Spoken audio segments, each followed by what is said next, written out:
Hello, everyone. My name is Linnea Anderson.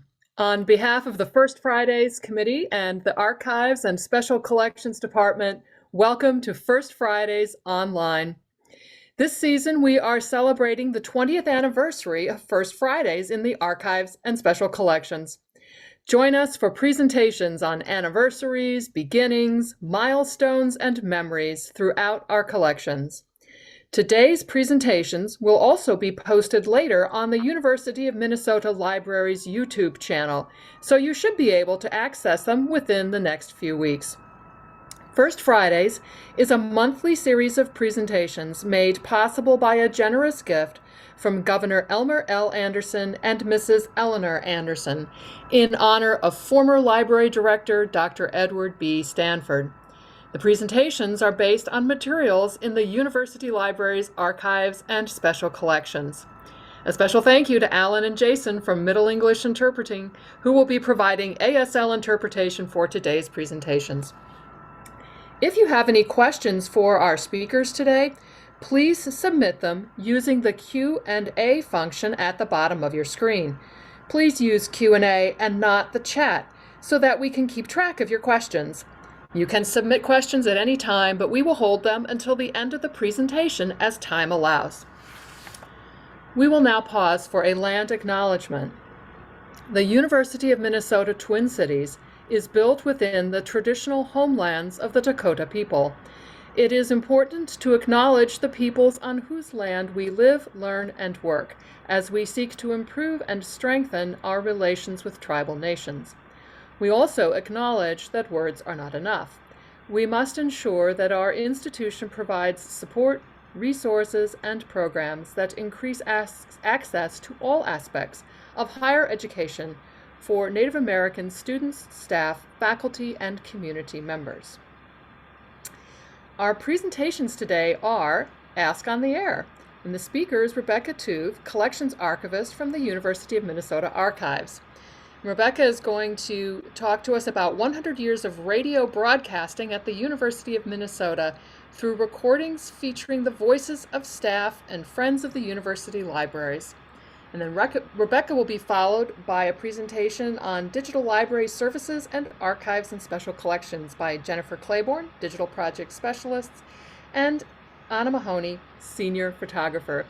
And now it's my pleasure to introduce to you Rebecca. Thanks, Rebecca.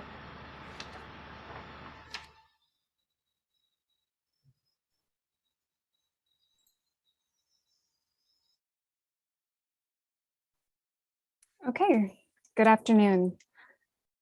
Last month on January 13th, 2022, a major milestone was reached in the history of the University of Minnesota radio station.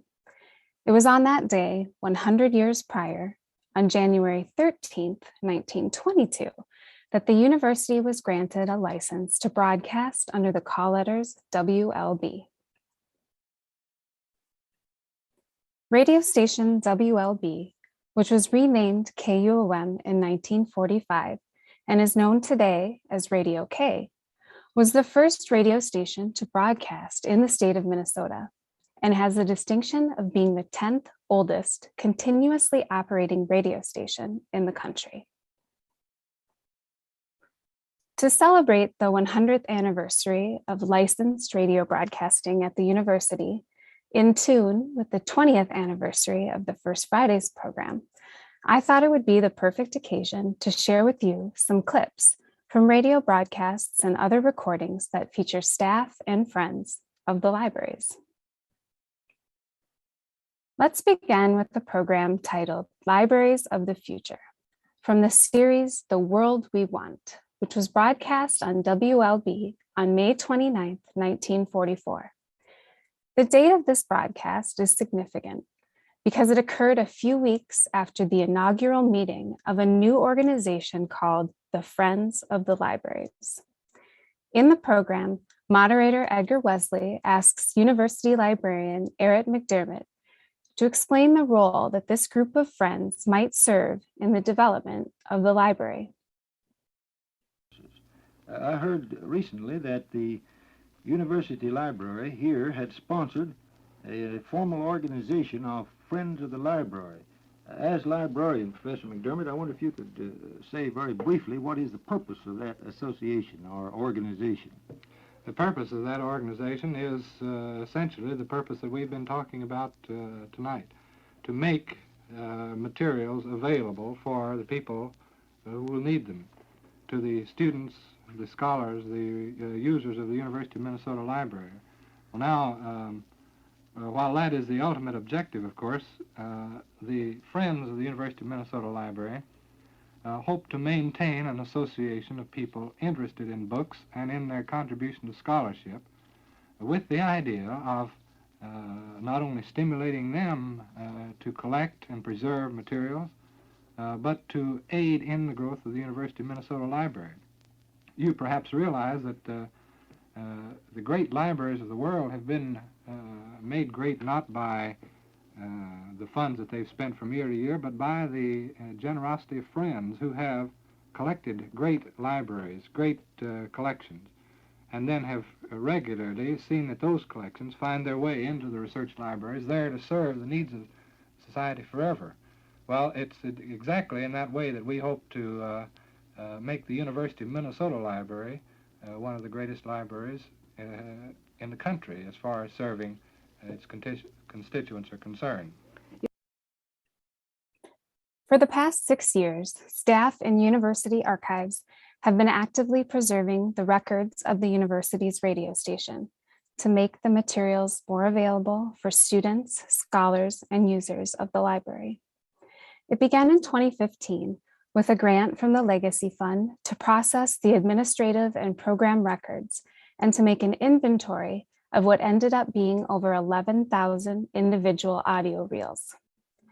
Subsequent grants from the Legacy Fund in 2017 and the Clear Recordings at Risk program in 2019 enabled us, in collaboration with Digital Library Services, to digitize over 4,000 reel-to-reel recordings, resulting in the preservation of over 2,000 hours of historic audio. All recordings are available in the UMedia archive. In the next 20 minutes, I'd like to share with you a few more clips from these recordings that feature collectors, contributors, and creators, the friends of archives and special collections. I will share a little bit about the history of the radio station as well. The next clip is of a person that this audience may recognize. In December of 1960, Irvin Kerlin was interviewed by announcer Audrey June Booth about the Kerlin collection of children's books on the KUOM program Book Chats.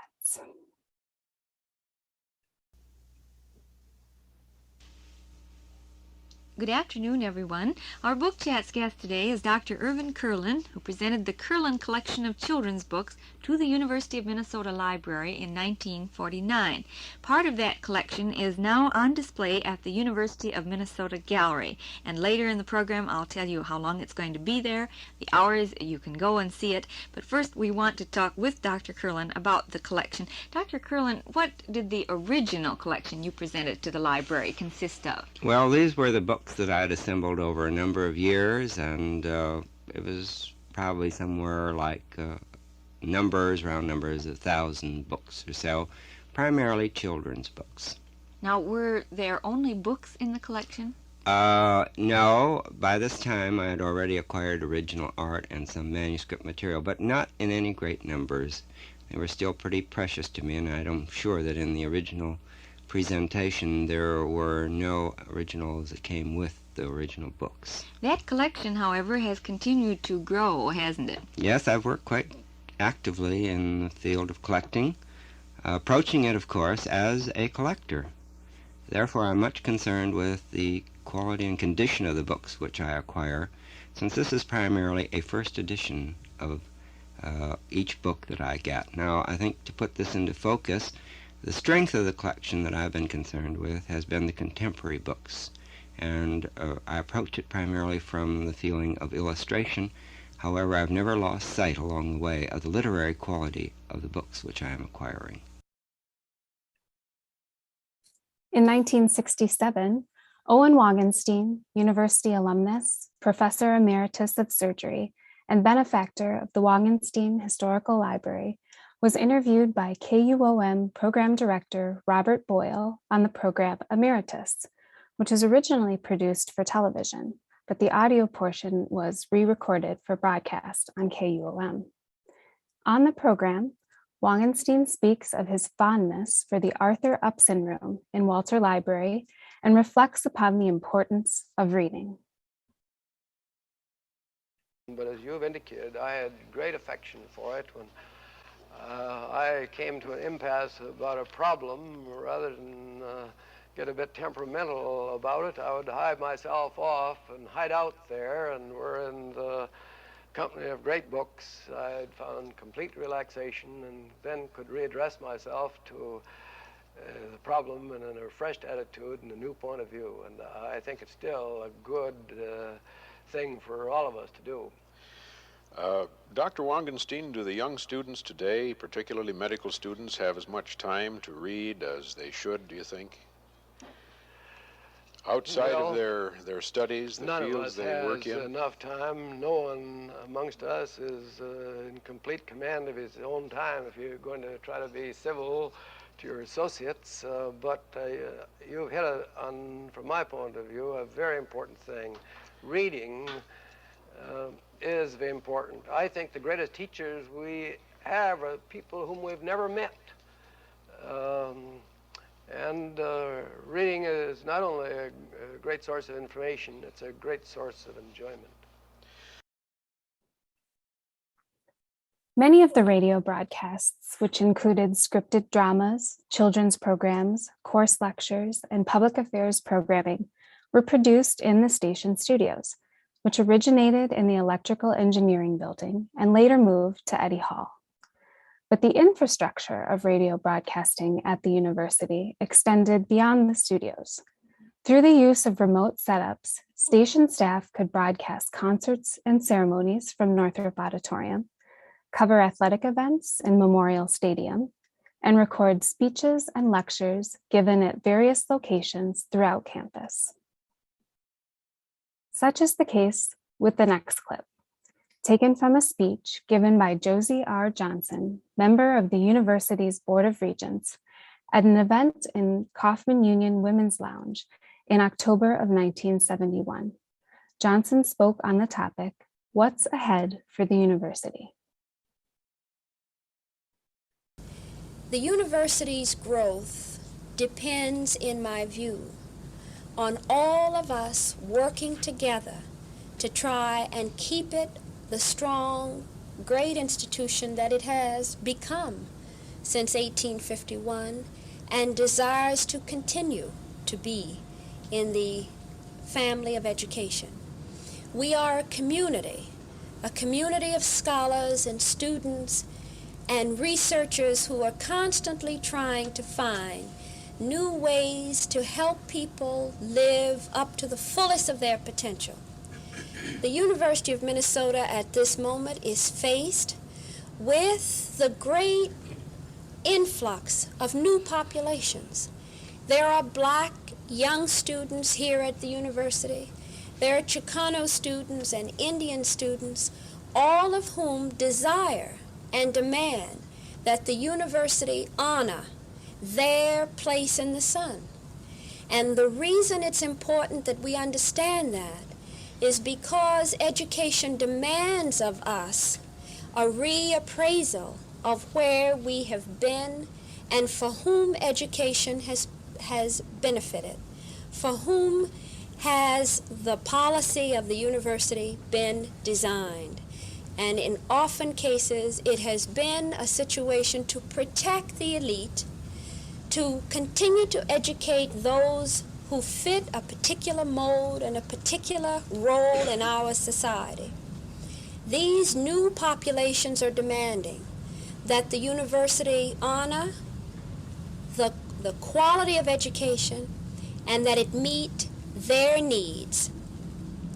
How do we do that? We do it, in my view, in an atmosphere that is non-intimidating. Scholars function best in an atmosphere that guarantees them that they will be able to function and function with some degree of security.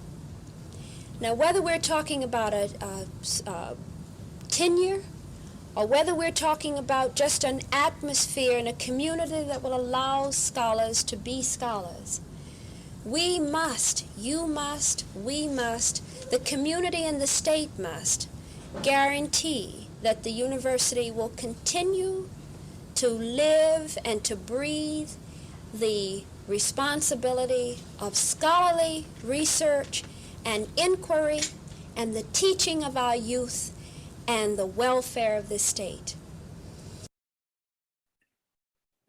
In the early 1970s, staff of the radio station were also looking ahead as they prepared to move into a new facility, a building designed specifically to house the university's theater and telecommunication departments on the West Bank campus, the Rehrig Center. For 35 years, the radio station called Eddy Hall, the oldest building on the university campus, its home. Burton Palu, director of University Media Resources and longtime manager of the radio station, was the first announcer to broadcast from Eddy Hall. He was also at the microphone on March 30th, 1974, for the final broadcast from the studios there. Here is a clip of Palu, along with station manager Marion Watson, reflecting on the past and the future of the radio station. You're listening to the final broadcasts from Eddy Hall, concluding 35 years of programming from here. This is KUOM at the University of Minnesota in St. Paul and Minneapolis, broadcasting news, public affairs, instructional programming, and the arts. KUOM is a service of continuing education and extension at the University of Minnesota. We've now spent over 5 hours talking about the past 35 years. It's time we talked about the next 35 years, or 50 years, or 100 years in the new studios in the Rehrig Center. I began broadcasting on what we then called WLB in a studio on the top floor of what was then the Electrical Engineering Building. We had one studio, one control room, and one room that worked as office and general staging place. It was just about 35 years ago at this time of the year when we moved into Eddy Hall. That was in the spring of 1939. And in 1940, we were joined by a young lady whose name was Marion English, now Marion Watson, our radio program director. In 1940, Marion, what did you do for us? Well, I started out by doing children's voices. I had a trick voice, and I think that's what got me into anything related either to radio or theater. I did go on, however, to do other more dramatic roles, but I was here primarily as an actress through 1944, and then over the years came back to do some programs, and until you persuaded me to return to work as the program director. In this moment from 1974, as they embarked on a new chapter in the life of the radio station, they could not have anticipated that less than 20 years later, KUOM, as they knew it, would undergo another change, not in location, but in format and organization. In 1991, the Board of Regents approved a university budget reallocation, which included a phased closure of KUOM. In the interim, a proposal emerged to retain the university's broadcast license and continue to operate it as a student-run station. In October of 1993, KUOM was succeeded by Radio K, which continues to broadcast on 770 AM to this day. In 1994, Marion Watson transferred KUOM program records and audio reels to university archives. The preservation of radio history at the University of Minnesota and the voices of Eric McDermott, Irvin Kerlin, Owen Wangenstein, Josie Johnson, Burton Palu, and hundreds of others would not be possible were it not for friends like Marion Watson. Before we conclude this celebration of radio history and preservation, there are two additional librarians that we should hear from. While we don't have a digitized recording of former library director Edward B. Stanford yet, we do have a letter that he wrote that will help to introduce the final clip. In a letter dated March 10th, 1953, Stanford writes to William Nunn, the Director of University Relations. Dear Bill, ever since you played the old recording of the voices of Presidents Falwell and Northrop for the Administrative Committee, I have intended to ask if you would send me a tape recording taken from the original for the University Archives collection. As you know, we have been developing our archives resources, so we are now able to accept responsibility for housing permanently items connected with university history. We do have a very small collection of recordings of talks given by the president and other university officers and faculty members on special occasions. Although we have no special budget for such material, we do try to obtain such things for the permanent record whenever we can get them from KUOM or the Audiovisual Service. Since archives is the place where people turn increasingly for university history materials, we should have a tape copy of the Falwell Northrop recording in our files.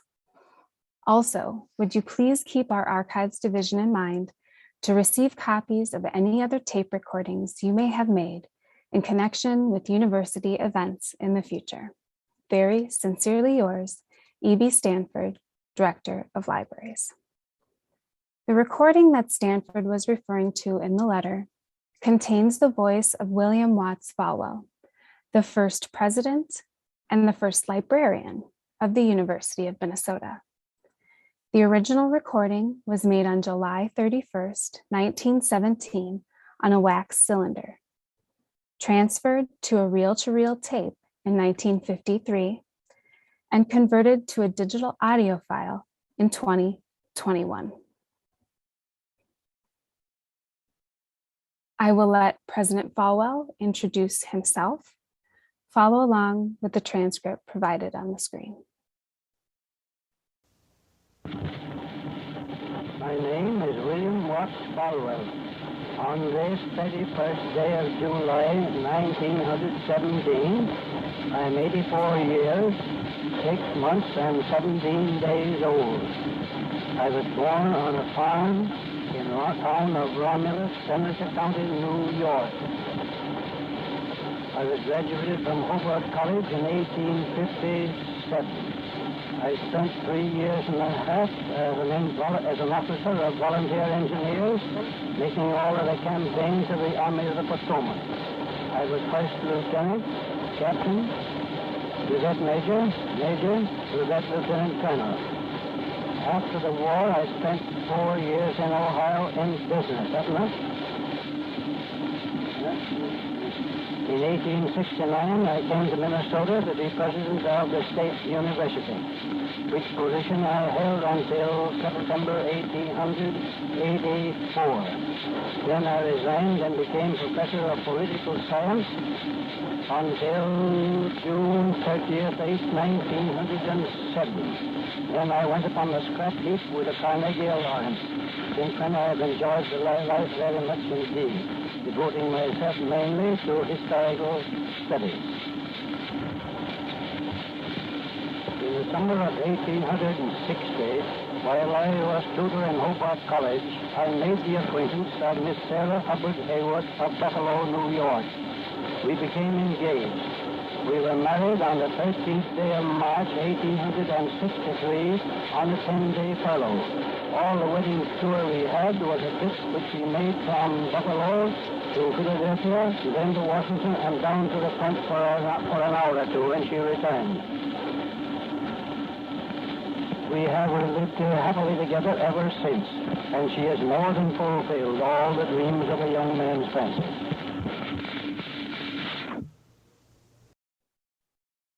So thank you for joining me today for this celebration. If you would like to learn more about the history of the university radio station, I invite you to listen to or read the transcripts of past seasons of the University Archives podcast, U of M Radio on your historic dial. and view the online exhibit titled In the Public Interest, which tells the story of how KUOM provided programming for children during the polio epidemic in Minnesota in 1946. And now I will turn the presentation over to Ahnna and Jennifer.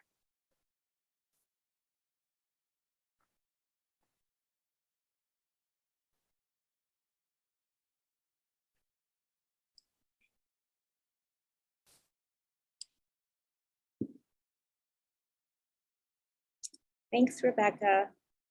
That was really interesting to hear all the recordings. I loved it. My name's Ahnna Mahoney, and I'm the senior digital photographer in the Digital Library Services at the University of Minnesota Libraries. I digitize all the oversized and fragile materials for the archives and special collections. Today, Jennifer and I will discuss the Digital Library Services, what we do, how it started, how it's evolved, and we'll highlight some projects along the way. So back in 1999, Bruce Bremer, my former supervisor, started an experimental digital projects program based in Wilson Library. It all started because Bruce and other archivists began noticing a growing number of patron requests for digitized materials. For example, researchers would request something from our collections and they would want a digital copy saved to a disk and shipped to their publishers for an upcoming publication. Many patrons were out of state and not able to visit the archives in person, and they too would request a digital file to be shipped to them on a disk. Also, campus faculty members were starting to ask for digital access to our library collections. They were assigning library materials to their students for research. Most students agreed having online access to specific collections was a convenient way to view assigned materials and complete their class projects. And you might be wondering why we didn't just email digital images to our patrons. But remember, back then, most people had a dial-up internet connection, and sending and receiving really large image files through email wasn't so simple like it is today. Keep in mind, all of this was happening over 20 years ago. That was way back before Facebook existed. Amazon was barely selling books on the World Wide Web. The idea of digitizing collections and posting them online was a pretty novel concept. Bruce understood library research was transitioning to the internet. He wanted the university libraries to be leaders in this future world of digital information and online access. So these next few slides illustrate a small sampling of backdrops from the Twin Cities Cena collection. This collection is from the late 19th century and early 20th century. It contains almost 2,000 sketches, model pieces, photographs, and renderings of backdrops pertaining to the scenic design and paintings. These scenery designs were created for the traveling salesman.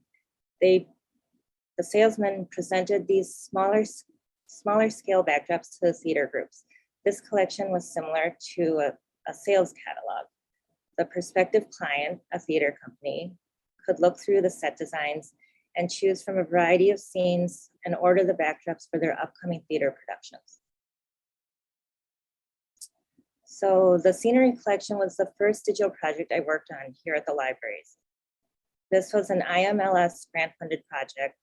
It was a partnership with Digital Projects, the Performing Arts Archives, the University Theater, and the University Theater Department. Bruce set up a digitization lab on the 4th floor in Wilson Library. With the awarded grant money, he purchased the scanning equipment, a computer with computer software, and I was hired to digitize all the original artwork. I digitized this collection using a large format overhead copy stand camera with a digital scan back. Back then, there were no industry standards for digital image capture. Bruce and I agreed it was best to capture this collection at 300 DPI at 100% scale. These same digitization standards are still used today for capturing large format materials. When creating an online collection, there are two main components involved: images and metadata. Capturing images and entering metadata are created separately. They must join together seamlessly to create a visual and searchable online collection. And there's really no room for error in this process. My background encompassed digital photography and creating high quality digital images. Cataloging and metadata were new to me when I was hired. In the beginning, we used a digital database application called FileMaker Pro to catalog each digital image. It was and still is very important when creating an online collection to give unique identifiers for every digital file created. While working on this project, I realized how easy it was to accidentally insert the wrong number in a spreadsheet or assign a wrong file number to a digital image. Simple mistakes like these can throw the entire collection into confusion, and it can soon become an organizational nightmare. So it takes special attention to detail when working on these digital projects. As the digitizing portion of the Performing Arts Scenery project was wrapping up, some big changes were occurring for the digital projects program. In 2000, Bruce Bremer left the University of Minnesota Libraries, and Chuck Thomas was hired to be the head of digital projects. Under Chuck's leadership, it was clear there was a need for a permanent digital collections program within the university libraries. Our department officially became the Digital Collections Unit. Another major shift for the DCU, in 2000, we physically moved our operations to Elmer L. Anderson Library, where we are currently located. During this time, patron requests were increasing and new projects were being processed. It quickly became apparent we needed a better organizational system for all the work we were doing. Back then, we were not saving digital files on any hard drives or computers. I was often rescanning the same original materials repeatedly. Chuck oversaw changes to our workflow, and he began the early development of an online digital image collection. He called it the Images Database. This was a precursor to the current UMedia. The development and research towards an online archive and searchable database would be a main focus for our department for many years to come. So this is one of our capstone projects in the earlier years, the War Posters Project. This project comprised of approximately 6,000 print materials. The collection is from World War I through World War II. The contributors to this collection are the Manuscripts Archives, Social Welfare History Archives, YMCA Archives, and the Hennepin County Library. The War Postcards collection, also included with the War Posters, belongs to Special Collections and Rare Books. These war posters cover a wide range of subjects, such as war propaganda, health and safety, rallying our troops, and supporting the war effort here at home. They illustrate the nostalgia of a previous time when Americans worked together for a common goal. To successfully complete this digital project, Chuck partnered with various archivists. He applied for grant funds to buy more computer equipment, hire more staff, and during this project, our digital lab was upgraded. We purchased more flatbed and film scanners, and Chuck hired Jennifer Claybourne to join the digital collections unit as a part-time assistant and soon to be full-time employee. He also hired several student employees to help inventory the collection and hired a temporary cataloger to create metadata for the War Posters project. Over the years, the DLS has digitized many collections from the University of Minnesota libraries and archives. We've also worked with a variety of University of Minnesota colleges across campus, as well as local and out-of-state groups not affiliated with the university, including various international institutions. Jennifer will talk about this more later. And lastly, I wanted to mention this fun little Easter egg I found. These posters are from our War Posters collection. In 2011, they made a brief cameo appearance on the big screen. If you enjoy watching superhero movies, try spotting our War Posters in Marvel's live action film, Captain America, the First Avenger. And you can also look for the University of Minnesota libraries listed in the credits. So this is the end of my part. I'm happy to answer questions at the end of the hour. Thanks for attending today, and Jennifer Claybourne will take it from here.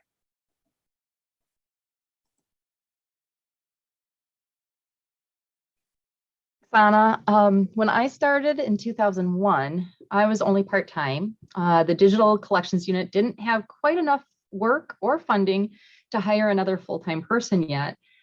I split my time for the first year between DCU and being the Anderson Library building manager. But it was soon apparent that both jobs were growing and neither one of them was conducive to a 50-50 split. I chose to stay with DCU and continued at 3/4 time for the next several years. By 2003, we had shifted from being under the collections group to being part of the technology group. And when Chuck left in February of 2003, our direct supervision fell to the Associate University Librarian for Technology, Eric Celeste. This loss of middle management leadership was significant. While Eric fully supported our unit and helped us to find new ways to help with our workflow, he could not devote 100% of his time in helping to draw in projects, find funding, or rebuild a new database structure. We were moving forward, but still had to grapple with a few bigger issues. The biggest issue was our images database. It was quickly outgrowing its functionality for what we wanted and needed. The departure of our department had stagnated the development of our aggregated system, and the building of a more robust database and repository was left on the back burner, even though the demand for scanning was increasing. Projects such as these that were in process before 2003 had to be finished after Chuck left. Some found their way online through previous database collections, while others, such as the ballooning project, were held on servers until our new repository database could be implemented. Our unit was enmeshed with the archives and special collections, not just as a scanning source, but through joint grant projects, such as the ballooning one I just mentioned. That project, funded by the Research Libraries Group in 2002, was a partnership with both Chuck Thomas and Tim Johnson from Special Collections and Rare Books as the principal investigators. Responsibilities were shared, and while Tim handled most of the scanning, Chuck worked on the metadata. After Chuck's departure, the grant was completed later in 2003, and the metadata was finished by other folks in the libraries. However, the digital images would be held relatively inaccessible by our unit until much later. By the way, they are accessible today through our current UMedia repository system. As I mentioned, the demand of digitization was increasing, and the technical aspects of our day-to-day work were being supported, even as our online database became more stagnated. We automated scripts to generate basic technical metadata. We developed an online delivery system for our patrons, alleviating shipping costs of CDs, DVDs, or even prints. We purchased a full array network system to house our digital images temporarily while we worked through our online database needs. However, the really big impact for our unit was becoming one of 2 official scanning sites for the new Minnesota Digital Library collaboration. We added more flatbed scanners and started hiring 1 to 2 students per academic year to help us with the scanning, while I took on a more administrative and coordinating role. Despite the pickup of scanning with Minnesota Digital Library, there was still a typical slowdown during the summer months due to funding being tied to the university's fiscal calendar year. In order to keep work coming year-round, we periodically offered funding from our own department to the archives and special collections to digitize more materials. This became known as our DCU internal granting program. In 2006, we hired our first and current director, Jason Roy. We soon changed our name and became the Digital Library Services. At this point, Minnesota Digital Library scanning took about half of our work. And while some of the scanning included university collections, most of the work was from outside contributors. We wanted to find a way to encourage more of our archives and libraries to utilize our digitization services and talents to build digital collections for accessibility to researchers and other users. While we had offered periodic funding from our own budget, we needed something more substantial and consistent if we were going to be able to fully move projects forward and develop a new repository for our archives and library collections. The Strategic Digitization Program came out of a library task force. The libraries asserted that because digitization is critical to many of its goals and strategic initiatives, it should be a fully funded program that strategically supports the library's mission and priorities. While forming the strategic program, we worked with programmers and vendors to implement a new online system that replaced the outdated images system. This became our UMedia platform, which still operates as a database with a repository structure behind it. The platform used for UMedia allowed us to host more collections and better display complex objects than we could before. Our department was growing and moving forward. We bought our first overhead scanners and started experimenting with folder level scanning as well as other complex objects. Overhead scanners let us digitize quicker and organize items easier than flatbed scanning. In 2010, we began to work with the Department of American Indian Studies to help them create a platform and database for the Ojibwa People's Dictionary. The work we did with this project continued for several years and various iterations. In 2021, this application shifted out of our portfolio of work and is currently supported by Kat Nelson, liaison to the Department of American Indian Studies and Chicano Studies, with continued technical backing from our library's web dev group. This is another example how we work beyond just scanning with other areas and departments here at the U. So in 2010, on the scanning side of things, the Norman Borlaug Papers was a legacy grant funded project for the University of Minnesota Archives. This was the first major project in which we did folder level scanning. We purchased a new overhead scanner for this project. Ahnna oversaw it, and during this time, we both shared responsibilities for the hiring and overseeing of our student workers. This project is still one of the largest collections we have in UMedia today, but this will come up again in a little bit. After the success of the Borlaug paper project, the University of Minnesota Archives received another legacy grant, and from 2013 to 2014, we headed into another project that partnered not only with the University of Minnesota Archives, but with the Bell Museum, who moved over a huge collection from their storage. The Natural History Project not only included overhead scanning, but an extensive amount of glass plate negatives. The total number of scans surpassed the Borlaug project, but I'll keep you in suspense a little while longer on those numbers. Meanwhile, in the background of our department, we worked with a programmer in the web development group to keep UMedia up to date and retained another programmer to help streamline the look and increase searchability speed of it for end users. We started to see some national headway when Minnesota Digital Library became one of the partners with the DPLA, Digital Public Library of America. Here are some other projects done around this same time, including audiovisual materials. Up through 2016, we were still doing some AV conversion in-house. However, as the quantity of AV needs grew, the expertise, efficiency, and quality assurance for the quantity and cost was more easily sustainable using AV specialist vendors. And today we work with a trusted selection of vendors for all our AV needs. Going back to those numbers, how big of a difference did our newer and faster overhead scanners make for our scanning capacity? Well, before our rapid capture scanners, we did roughly 1,000 to 1,500 scans per year with our flatbeds. A quick look at our tracking sheets indicate that we had completed over 70,000 scans by the end of September of 2021 for just this new fiscal year, which was only 3 months into the year. Here are the overall top collections by sheer volume of scans as of fall of 2021.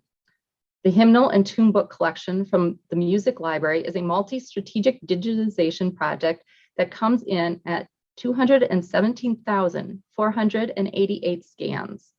American Social Health Association records from Social Welfare History Archives has 195,496 scans. The records from the YMCA International Work in China from the Kautz Family YMCA Archives has 113,780 scans. And remember those university legacy projects I mentioned earlier? So the Bell Museum of Natural History Records came in at 94,763 scans.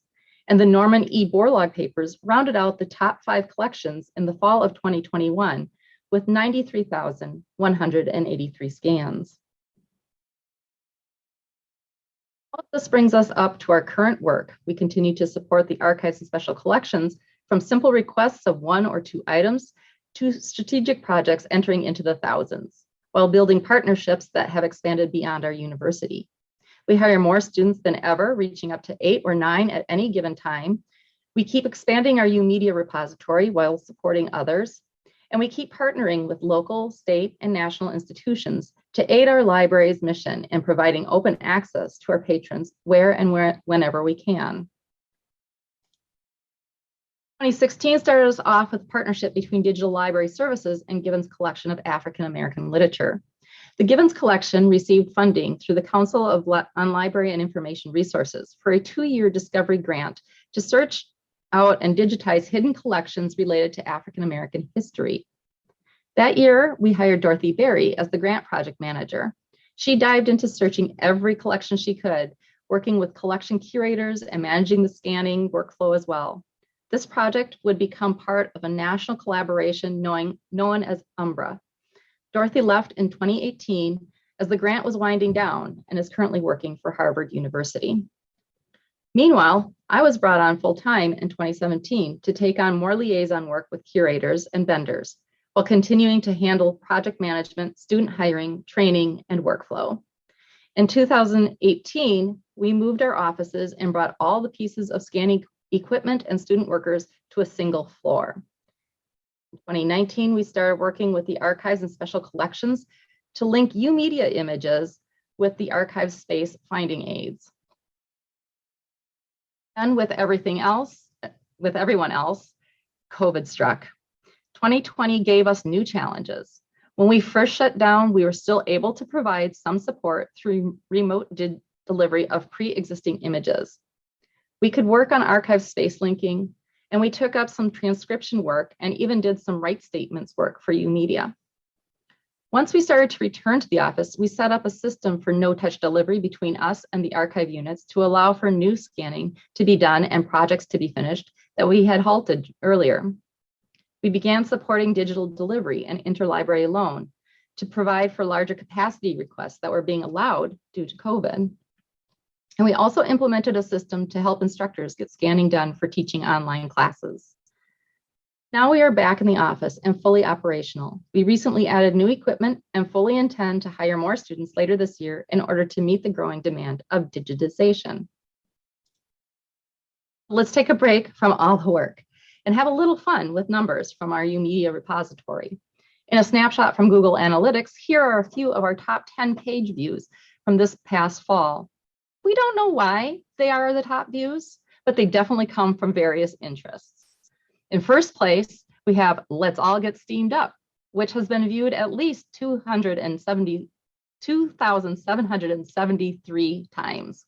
In second place is an interview from the Project Immigrant Stories. In third place was an image of women's basketball. And this is actually an image from the Catherine A. Martin Library on the University of Minnesota Duluth campus.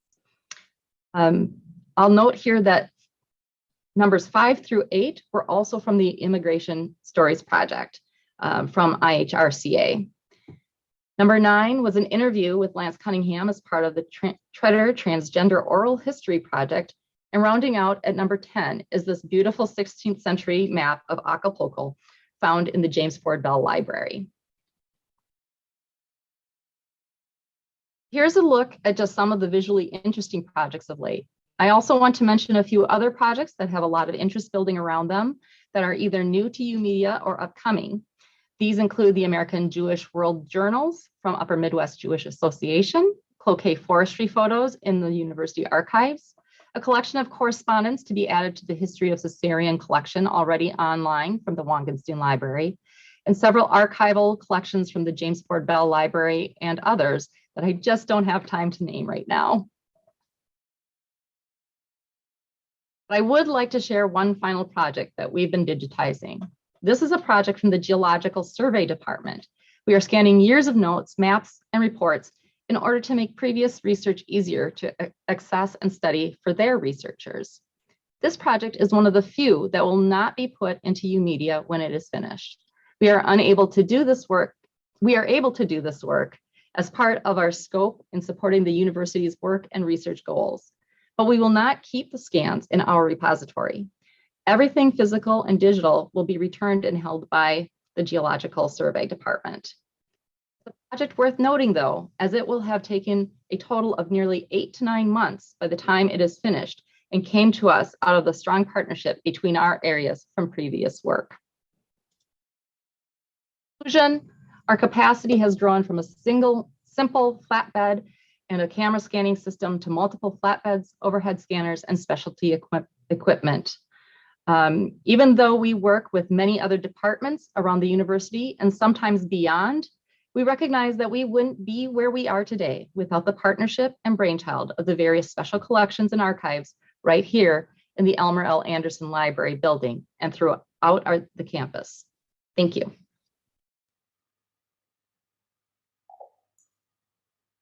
Thanks to all of our presenters. It was really interesting actually to hear about the scale of some of the projects that are done in archives and special collections. We do have a little bit of time for question and answer. If you have a question for the presenters, please put it into the Q&A. You'll see the link for that at the bottom of the screen, and we already have 2 questions ready to go. The first one is for Rebecca. How did you decide which tapes to digitize? Sure. It was sort of done for us by the grant. The first grant that we received was a state of Minnesota grant. And so we focused first on recordings that featured Minnesota history, Minnesota presenters. For instance, there's a program called Minnesota Issues that was hosted by Arthur Napolin. And that was digitized as part of that project, as well as The World We Want, which what you heard earlier. The CLEAR grant was more of a national focus, and we focused more on public affairs programming, including a program called Equal Voice, which is about women's issues. And we have such recordings as Ruth Bader Ginsburg, who was a guest on the program, and other notable and national figures. Thanks, Rebecca. We have another question for you. What kind of researchers use the KUOM archives? Mm-hmm. All sorts of researchers use the KUOM archives. Most recently, we've had someone who was studying a specific person, and they found that the recording that we had was, there was no transcript or a printed speech of that recording. So they used it as their primary source document, an audio document, to use those materials. We've also, a large series of the program, of the radio station programming was the Minnesota School of the Air, which was a children's programming series that was broadcast from 1938 to 1979. And we've had several educators who are interested in curriculum and how radio programming, audiovisual media was used in teaching. We have a couple of more minutes. If anyone else has a question, here comes another one. This is a comment about digital library services, I believe, and the department digitizes materials for publications, both trade and University of Minnesota Libraries Publishing. Thank you for the amazing work, for the ABC of it, and for republishing out-of-print children's books. So thank you very much for that nice comment, Lisa. Do we have any other questions for the presenters? I'll give folks a second to type those just in case. Okay, I want to thank everyone again for attending today, and a reminder that you can see the presentations in a few weeks on the University of Minnesota Library's YouTube channel. And I invite you to join us again online on March 4th for a presentation from the Curlin collection, From Portable Portfolios to Digital Dives. Let's celebrate the last 20 years.